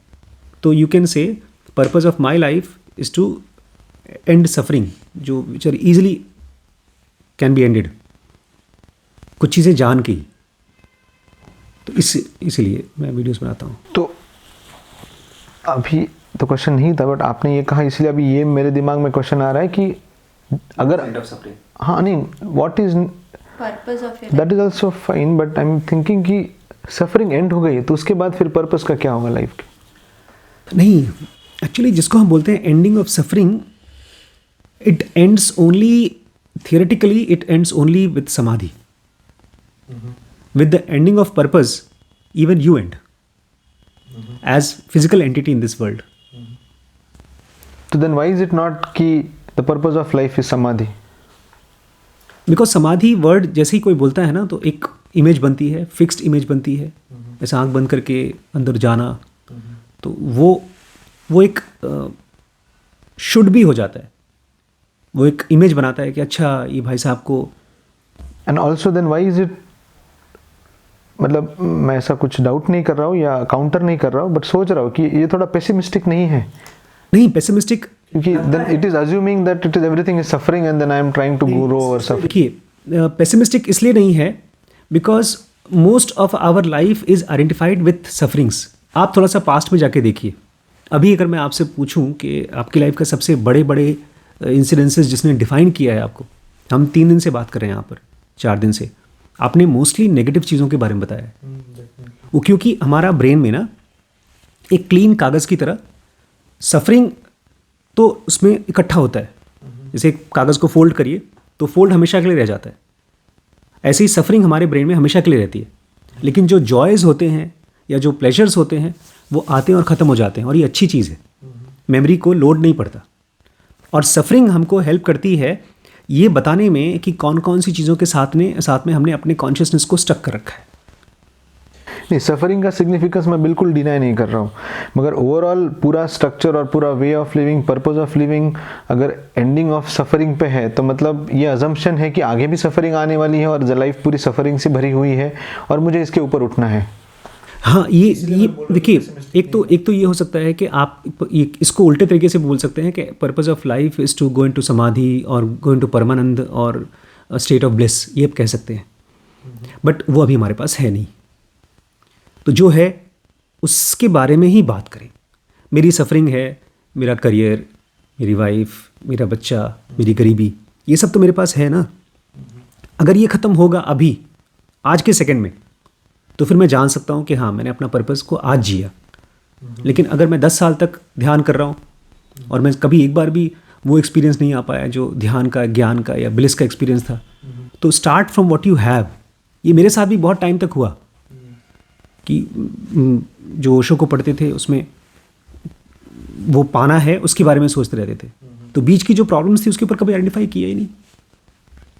Problem is together right now with us and it is not pessimistic, because जैसे कोई प्रॉब्लम खत्म होती है यू फील फ्री। इसको ऐसे भी कह सकते हैं, my purpose of life is freedom, but freedom की from what? Freedom from suffering बोल सकते हैं, स्टेट ऑफ फ्रीडम। हाँ, okay, that also sounds good. अभी एक सवाल, हालांकि इसके पास है बहुत सारे रिलेशनशिप के बारे में तो मैंने आपको बहुत ज़्यादा फॉलो किया है। एक पूछना अभी बाकी ये रहा है कि जैसे मैडम हैं रिम्पी जी, जो बहुत बार ये कहती है कि कई बार जब वो स्टक होती है उनके ई में या उनके अलग अलग ब्लॉकेजेस में, वो आपकी हेल्प मांगती है या आप उनको हेल्प करते हैं उनकी प्रोसेस ऑफ ग्रोथ में।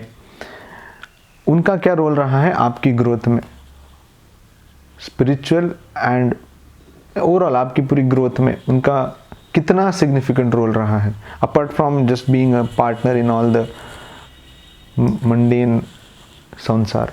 मेरी लाइफ में जब जिनोका आई थी उसके बाद मुझे समझ में आ गया बॉस, एक तो लाइफ पार्टनर चाहिए, बिकॉज मुझे लगता है कि उसके बिना मैं एकदम डिसबैलेंस्ड होकर लाइफ चलेगी मेरी। ऐसा आपको लगा ज़ेन योगा के बाद? ये थोड़ा एलैबोरेट कीजिए, ऐसा कैसे लगता है? योगा में बहुत क्लियरली मेंशन्ड है कि आपके पास 3 सेंटर्स हैं, IES। एस सेंटर मतलब सेक्सुअल सेंटर, ई सेंटर मतलब इमोशनल सेंटर, और उसमें एकदम क्लियरली ये भी मेंशन्ड है कि एक आदमी as a married man can grow spiritually much better than an unmarried man. At least people who are below CCS, critical certain stage. एक रमण महर्षि या बुद्ध जैसे लोग जो हैं वो क्रिटिकल सर्टेन स्टेज के नीचे हैं। ये वो लोग हैं जिनको सहज समाधि हो चुकी है, रमण या तो बुद्ध। तो उनको तो अपना पूरा टाइम चाहिए आंख बंद करके बैठना, चुप रहना। लेकिन हम और आप अभी भी चुप नहीं रह सकते, बैठ नहीं सकते। बॉडी में एनर्जी भी है और डिज़ायर्स भी हैं और हमारे प्रारब्ध भी हैं। तो अब उनको पूरा करने के लिए आपको एक लाइफ पार्टनर चाहिए, और लाइफ पार्टनर कैसा होना चाहिए? जिसके इंटरेस्ट आपसे मैच करते हो। आपको सेक्सुअल एक्सपेरिमेंट भी करने होंगे, उसके बारे में बात भी करना होगा। तो जब मैम आई लाइफ में तो ऐसा एकदम, मैं रिम्पी को बहुत बार बोल चुका हूँ, it was like a gift wrap that life give to me कि भाई मुझे एक शादी करनी है, तो उन्होंने मुझे दिया। और आज मुझे भविष्य का पता नहीं, अगर वो मुझसे पहले जाती हैं तो मैं क्या कर पाऊँगा मुझे पता नहीं। बिकॉज अगर मैं पिलर हूँ तो वो छत, दीवार, दरवाजे, खिड़की सब कुछ है, खाली पिलर से घर नहीं बनता। तो क्या रहा सपोर्ट रहा है? मुझे इमोशनली सपोर्ट की बहुत ज़रूरत नहीं पड़ती, बट मैं एक तरह से पैसिव हो जाता हूँ।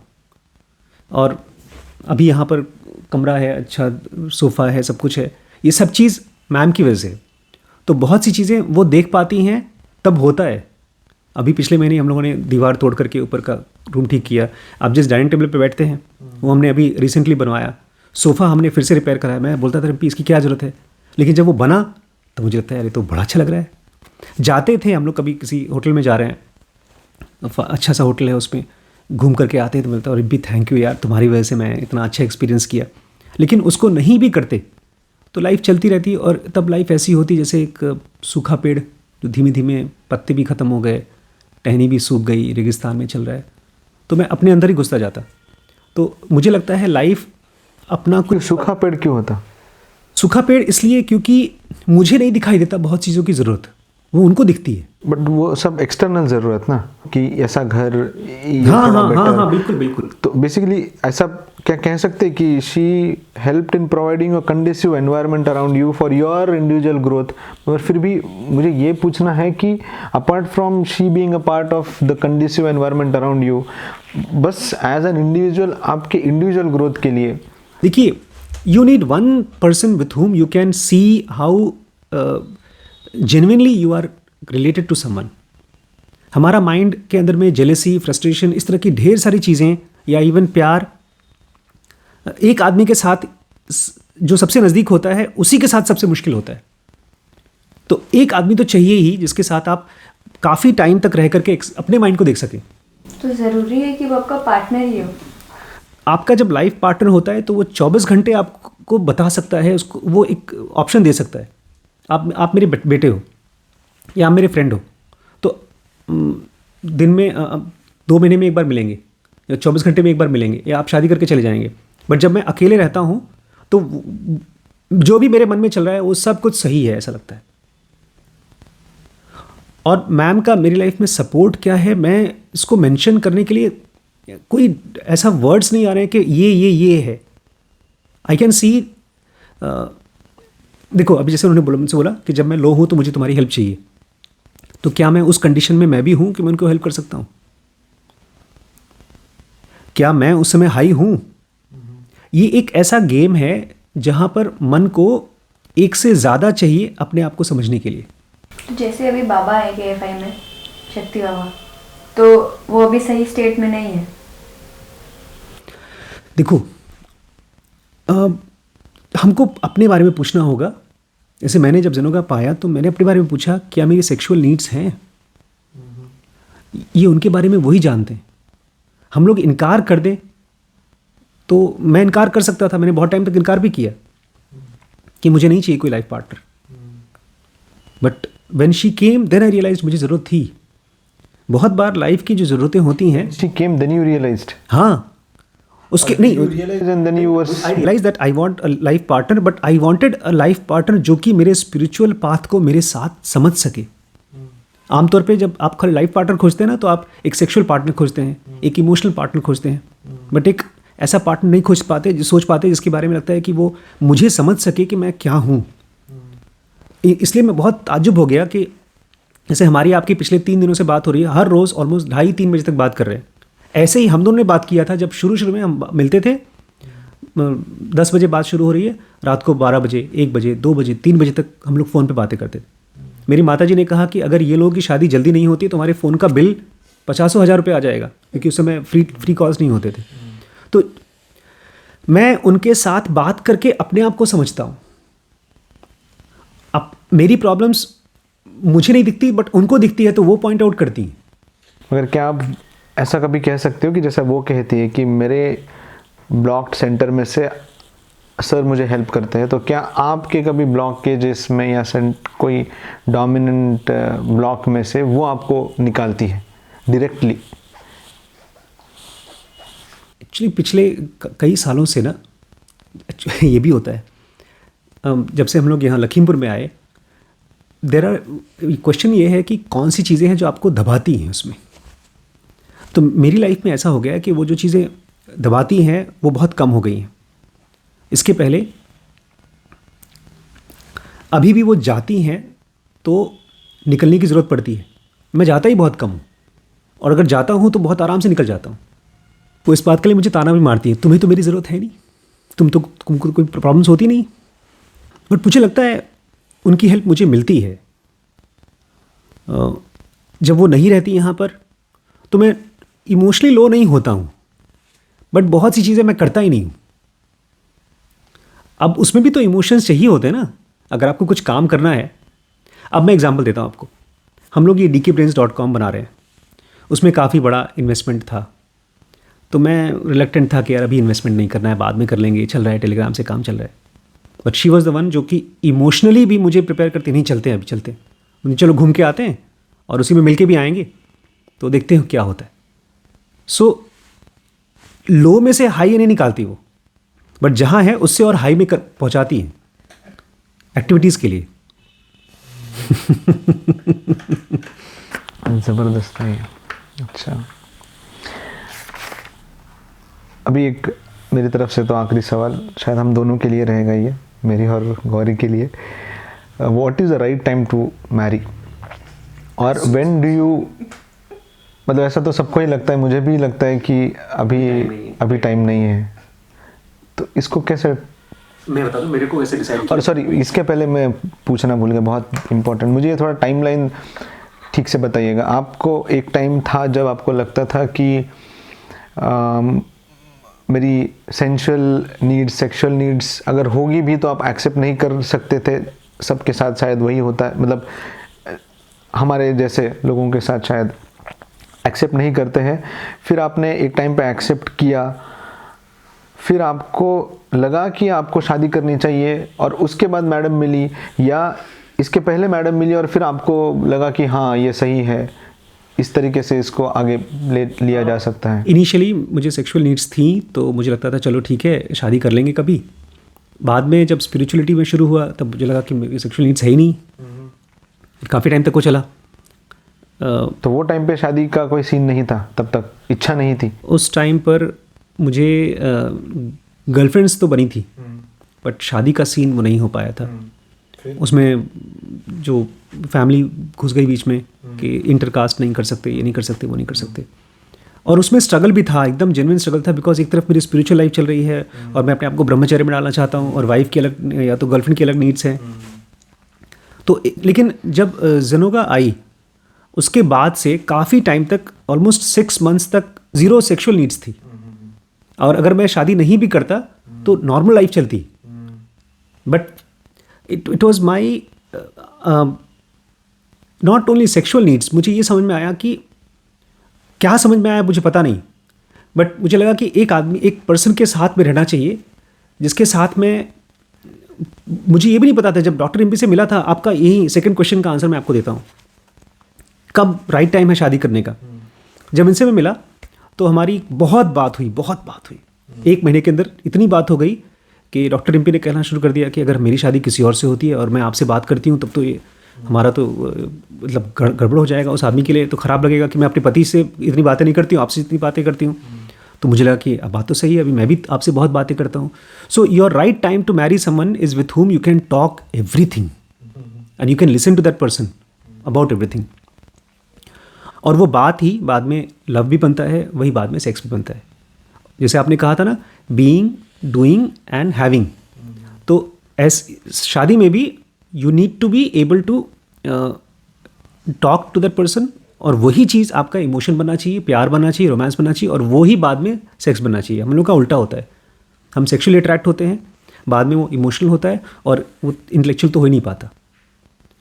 तो right time to marry is the moment you find someone with whom you can talk very well like a friend, और जो आपको हेल्प करे। मैम को देख करके मुझे कॉन्ट्रास्ट इफेक्ट आया था। मुझे लगता था, मुझे ठीक वैसे इफेक्ट आता था जैसे मैं आपको देखता हूँ कि intellectually she was very different from me. वो पढ़ाकू हैं, वो मेरी तरह सोचती नहीं है। तो मुझे लगा कि यार ऐसी बंदी अगर मेरी लाइफ में आती है तो इट्स अ ब्लिस, भगवान का गिफ्ट है। और तो ये You thought she is intellectually more better than me. मैं हाँ, एकेडमिकली वो पढ़ सकती हैं बहुत अच्छे से। तो वो सब चीज़ें मुझे लगा कि मेरी लाइफ में तो है ही नहीं है, मैं भिखारी हूँ उसमें। तो जो भी थोड़ा बहुत मैं she should also be able to help you she will be able to help me, she should भी नहीं, मतलब वो जानबूझ के नहीं अब वो बोलती हैं कि मेरी जो पागलपन था, एम्बिशन था, तुम्हारे की वजह से कम हो गया, बट मुझे लगता है मेरा बढ़ गया उनकी वजह से। तो शादी का राइट टाइम क्या है? The moment you find someone जो जिसके साथ आप बात कर सकते अनफिल्टर्ड। हाँ, अनफिल्टर्ड बात कर सकते हो, घंटों घंटों बात कर सकते हो, और खाली पास्ट का नहीं, आज भी आपने कुछ किया तो आके बात करने का मन करे उससे। और अगर आप बात नहीं कर रहे हो तो फिर वो वेट भी करने को तैयार है, कोई बात नहीं, अभी नहीं तो बाद में बता देना। थोड़ा कंप्लेंट भी करती हैं कभी कभी कि तुम गए थे इलाहाबाद, वहाँ पर क्या बात हुई बताई नहीं तुमने। फिर कुछ देर बाद आते हैं थॉट्स आता है कि हाँ ये भी हुआ था, इनसे बात हुई, उससे बात हुई। तो ऐसे आदमी से शादी करिए जिससे कि आपको लगता है कि सब कुछ बात कर सकें। इन्हीं क्राइटेरिया में से फिजिकल अट्रैक्शन का कितना बहुत बड़ा रोल था, बहुत बड़ा रोल था। मतलब ऐसा भी हो सकता है कि ऐसे चंद लोग हैं जिनसे मैं बहुत बात कर सकता हूँ, टॉक अनफिल्टर्ड, 1 2 3 रहेंगे, मगर फिजिकल अट्रैक्शन पहला है या सही फिजिकल अट्रैक्टिवनेस की बात कर रहे हैं कि वो कितना खूबसूरत होना चाहिए वो।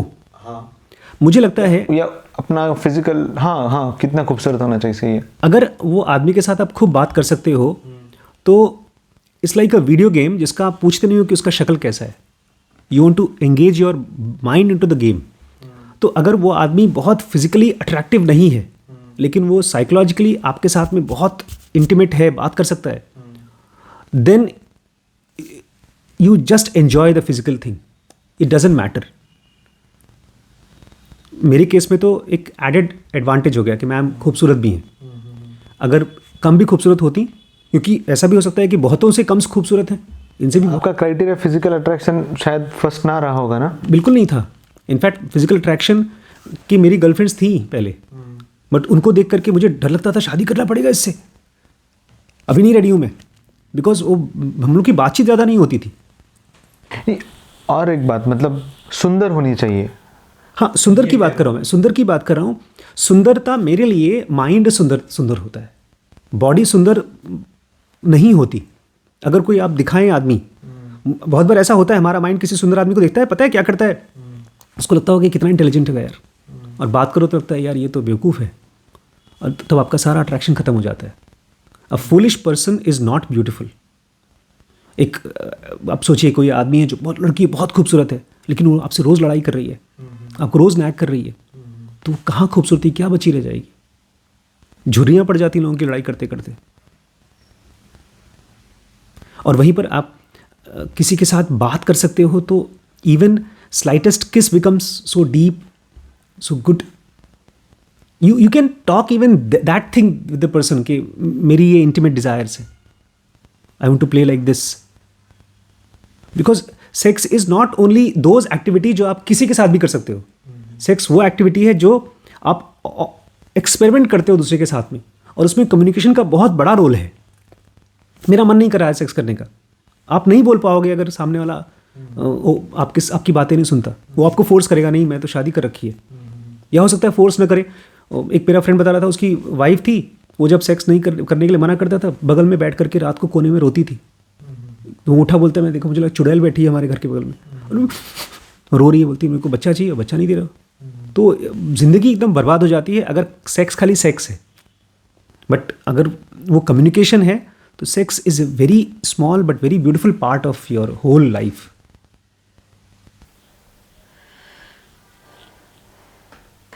और ये क्यों होता है कि कमिटमेंट नहीं दे पाता है लड़का या लड़की? इवन इफ अब ये फेज़ में आ गए, हमने समझ लिया कि इसके साथ अपन अनफिल्टर्ड टॉक कर सकते रहे हैं बहुत दूर तक, फिर वो कमिटमेंट देने का एक्चुअली जिसको हम कमिटमेंट बोलते हैं ना, खुद की क्लैरिटी नहीं है इसीलिए, या और कमिटमेंट में हमारे अपने खुद के बहुत से कंडीशनिंग्स हैं, डर हैं। जैसे अभी एक लड़के ने अपनी गर्लफ्रेंड से बोला कि मेरे को 2 साल चाहिए, तो उसको अभी तक ढेर सारे आइडियाज़ हैं कि मुझे एक तो कमाना पड़ेगा, मुझे मेरे पास मुझे अपना खुद का घर होना चाहिए, but there are multiple reasons जो कि उसका माइंड दे रहा है, और वो उसको ऊपर बिलीव भी करता है। मेरी जब शादी डॉक्टर एमपी से हुई थी, मेरे पास जॉब नहीं था, और वो भी ऐसा बहुत, उनके पास भी पीजी की पढ़ाई कर रही थी। तो हमको खाली ये फीलिंग आती थी यार, इसकी शादी कहीं और हो जाएगी, मेरी शादी कहीं और हो जाएगी, तो हम लोग बात नहीं कर पाएंगे। तो बात करने के लिए हमने शादी की थी। तो ये कमिटमेंट भी नहीं था। कमिटमेंट ऐसा लगता है जैसे कि अब इतना रुपया पैसा जेब में से निकाल करके देना पड़ेगा, मेरे पास तो इतना है ही नहीं। जहाँ पर आपको लगता है यार जो कुछ भी है मैं दे दूँ और बस मुझे साथ में रह करके बात करना है, वो है जिसको आप कमिटमेंट बोलते हो। तो कमिटमेंट लोगों के पास है ही नहीं। Most of these people they don't have commitment so they can give. हाँ, मिलना चाहते हैं और कुछ टाइम के लिए आपके साथ सेक्सुअली अट्रैक्शन है या इमोशनली अट्रैक्शन है, उसके बाद फिर खाली होना चाहते हैं। जैसे बॉयज़ का होता है कि हम जाके थोड़ा सा फ्री टाइम चाहते हैं, और गर्ल्स का भी लगता है कि यार आदमी कब तक तो आपको जिसके साथ नकलीपन जीना पड़ता है ना, उसको आप कमिटमेंट नहीं देना चाहते। लेकिन जहाँ पर आप, ऐसे मेरे बहुत से फ्रेंड्स थे, बॉयज़ फ्रेंड्स थे, जब मैं इनसे मिला तो वो सब धीमे धीमे छूट गए। मैं अब खाली फॉर्मेलिटी के लिए बात करता हूँ उनसे, और अब मुझे लगता है उसकी ज़रूरत भी नहीं थी। She is all those boys friends जो मैं उनसे बातें करता था, plus she is also girlfriend. तो कमिटमेंट जो देता है ना, वो एक मैच्योर आदमी होता है, जो कहता है कि ठीक है अभी मेरे पास इनफ कमिटमेंट नहीं है, बट और तैयारी करूँगा, और मेहनत करूँगा, अपने ऊपर और काम करूँगा।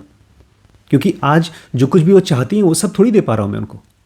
मैं उनको एक लखीमपुर नाम के छोटे से शहर में उनको रखा है यहाँ पे। वो because of me she could not do her post graduation from India.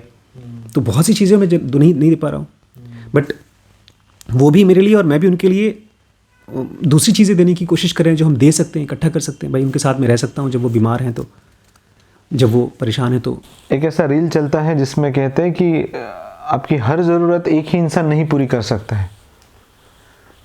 आपकी कोई भी ज़रूरत कोई भी इंसान पूरी नहीं कर सकता। आपकी सारी ज़रूरतें आपके अंदर से पूरी होती हैं। अगर वो इंसान न भी रहे, आज डॉक्टर एमपी चली जाती हैं, तो भी मेरा खाना पीना रहना सब मेरी बॉडी से ही होगा।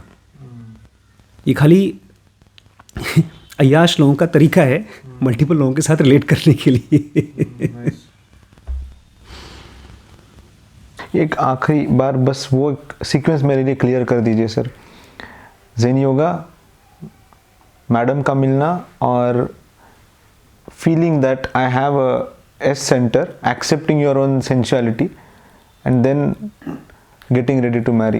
मैं बताता हूँ, जब ज़ेन योगा आई ना, तो मुझे पहली बार मालूम पड़ा I have intelligence, emotion and sexuality. उसके पहले तो लगता था मैं तो स्पिरिचुअल आदमी हूँ, मैंने तो एस सेंटर का नाम नहीं पता था। हाँ, क्योंकि हाँ यहाँ पे बात कट हो गई थी जब आप 6 महीना you didn't have any need. But that was also a very implicit discovery कि सेक्स का एक रोल है बॉडी के अंदर में।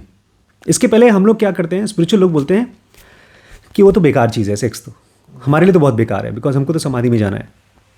लेकिन जब आदमी पहली बार रियलाइज़ करता है नहीं मेरे पास बॉडी है, मेरे पास पैर है, तो मुझे चलना है तो उसको पैर को मजबूत होना चाहिए। ऐसे ही सेक्स मूलाधार सेंटर है और उसके साथ में it's like 1000 what electricity, you can't just stop it and put it inside. तो मेरा 6 महीने तक कोई भी किसी के साथ इंटरेक्शन नहीं हुआ, कोई सेक्सुअल कॉन्टैक्ट नहीं हुआ, यहाँ तक कि मास्टरबेशन भी नहीं हुआ।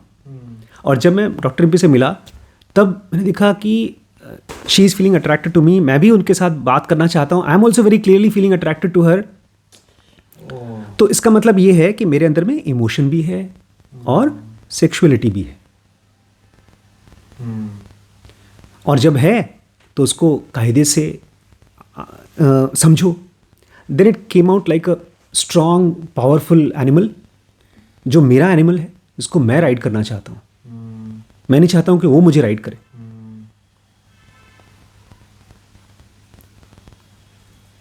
चैप्टर है कृष्णमूर्ति का, इंदिरा गांधी का, कृष्णमूर्ति की बायोग्राफी में, riding the back of a tiger. जब ये इमरजेंसी का टाइम चल रहा था, उस टाइम पर उसके बाद उनका मर्डर हुआ। शी वॉज वेरी स्केर्ड, बोल रही थी कि I am riding a back of a tiger, I feel this, ये उनका स्टेटमेंट था। तो most of the people they are riding a back of a tiger when they are living a sexual life, but they are saying I don't, it's not there. I have seen hundreds of sadhus जो कि यही कर रहे हैं। They are not, भाई इसको एक prayer की तरह देखो कि वो है खूबसूरत prayer, love thing which has to be understood. So Zen yoga, then a period of being aware about your sensuality, but still not like being in peace with it. Feeling disturbed of it. Disturbed about it. a quite 6-7 months period, and then madam coming in, and then intrinsically happening. Then I went for PG, और वहाँ पर ma'am का phone आया कि अगर तुम शादी नहीं करने के लिए आते हो तो फिर मेरी शादी कहीं और हो जाएगी, ठीक है, फिर हम लोग we can say bye bye. तो मैं भाग के वापस आ गया। महीने की जो बात आप कर रहे हैं वो आप वहाँ जाने के बाद? नहीं, यही बात की थी। यही बात, उसके बाद आप गए? वहाँ गए, फिर वहाँ फीस वो जमा करके भाग आया मैं, फिर शादी करके इनको लेकर के तब पढ़ाई कंप्लीट की हम लोगों ने।